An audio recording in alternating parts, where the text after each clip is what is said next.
Hi, this video is about my country Nigeria, but by the end of this video you will discover it's about you.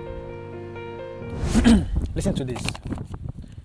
By 2020, Nigeria will be among the top 20 most industrialized economies in the world, able to consolidate its leadership role in Africa and establish itself as a significant player in the global economy and political arena.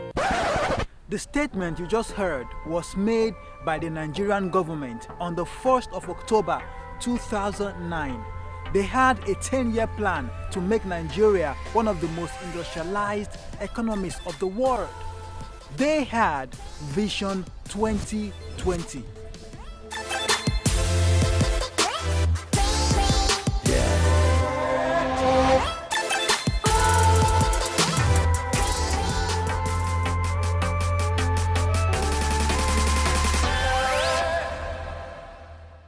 Okay, so I know what you're thinking. It's 2020 already.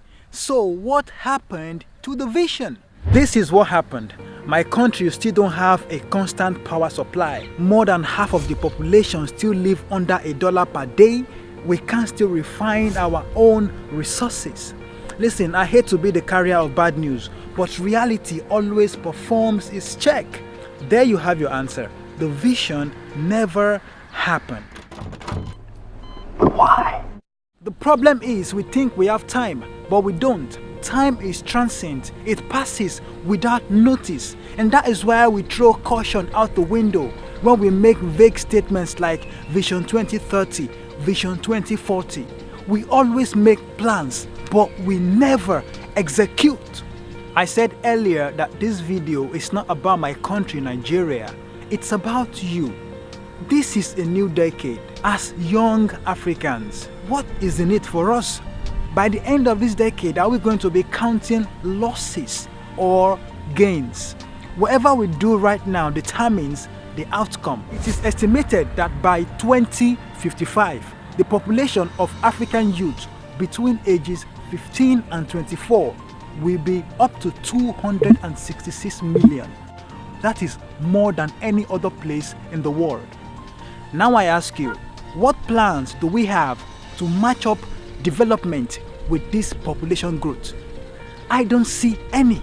So I make this video today to remind you that our continent is sitting on a keg of gunpowder.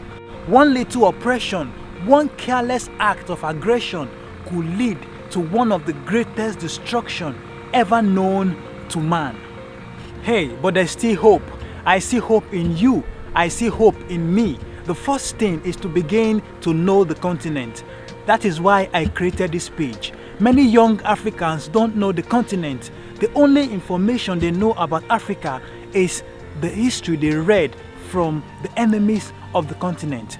That history can never be correct. So do your best to know the right information about Africa, because once you get the right information, you begin to familiarize yourself with our struggle.